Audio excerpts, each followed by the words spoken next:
As hopefully we all go through this holiday season with smiles on our faces, the truth is, for a lot of us, it can be a difficult time of year. Sometimes really that difficulty might not even be something that you are aware of, but it's impacting your life nonetheless. So it's a great time for us to have Charles Miller back on the show. He, of course, has Scenic City Neurotherapy, and you're gearing up for the festivities of the season with some things that you're doing, but clearly aware that this is a hard time for a lot of people. It can be. Seasonal depression is a very real thing. It sets in for a whole lot of people.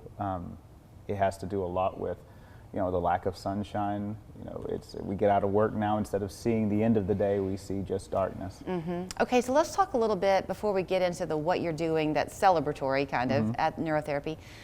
The what it is, give us the 101 on it, because it kind of rewires your brain in a way, doesn't it, to get it to heal? It stimulates neuronal regrowth, is probably the best way to look at it. It helps the brain communicate with itself and with the body in a more effective way.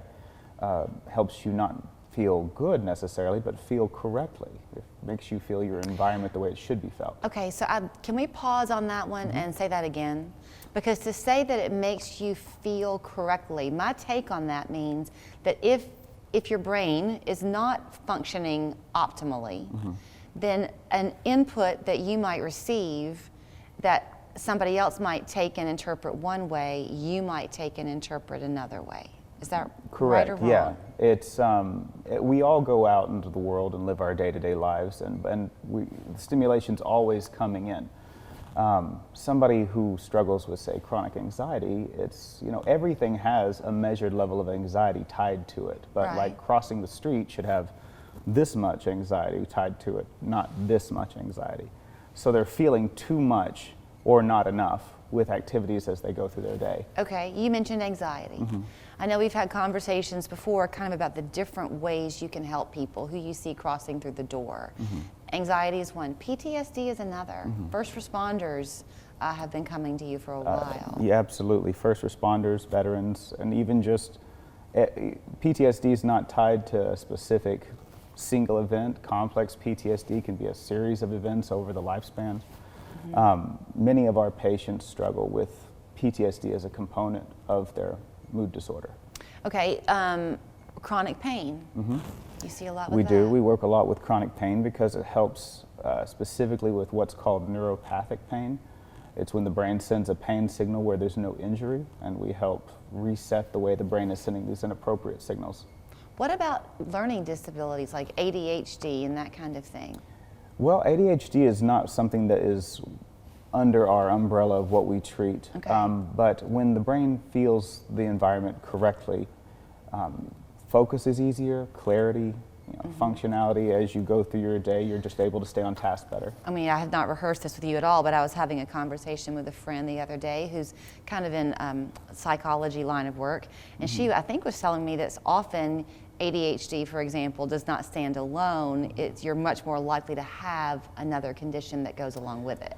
It's hard with mood disorders, or the diagnoses we tie to people is their symptomatology is not so much actual diseases themselves. It's a description of how this, the underlying neuronal communication issue manifests in each individual. So depression in one person looks different than depression in another. Okay, so you're kind of like Cliff's Notes in a way, almost, for writing your essay in college. I mean, you don't want people, they can't come to you and just do this. You are a facilitator to get them in a better position more quickly, but they have to work in conjunction with a licensed therapist, right? Absolutely, they're the other half of our process.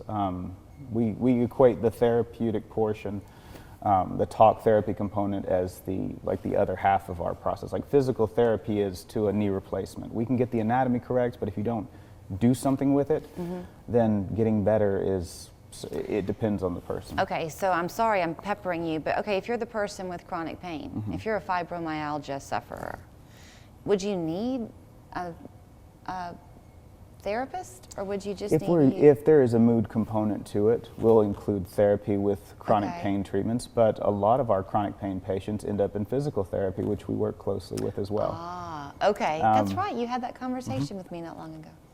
Okay. And so it's about rebuilding the patient, and we look at each patient's individual needs and we create a follow-up plan after stabilization to keep them moving and reaching the goals that they set for themselves. So I'm sure people are thinking, okay, how do you do that, Charles Miller? But I guess one of the ways you do it is when they first come through your door, you're talking with them for quite a long time to kind of get an assessment of your own, right? It's important that they understand what we do. A well-educated patient does better.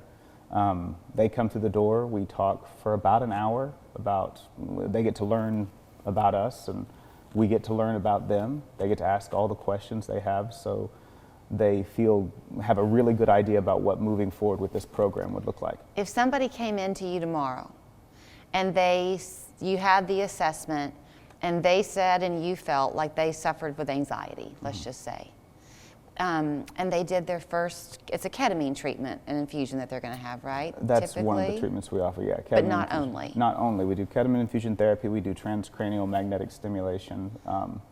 TMS therapy is an insurance-covered process. Ketamine infusion therapy is typically out of pocket, but it's one of these things that stimulates global brain optimization. Okay, so but it's not a one-time thing. They come in over a series of treatments, right? That's correct. So whichever they're choosing, and they come in for that first one, is it possible that they're going to see some changes, and then as they kind of go through the process, you help them find their way to the right therapy solution? Absolutely. It's a Okay. progressive treatment, so one is not going to get people where they need to be, but there is a measured amount of change from the first infusion or the first treatment process that steadily builds on each treatment as we go.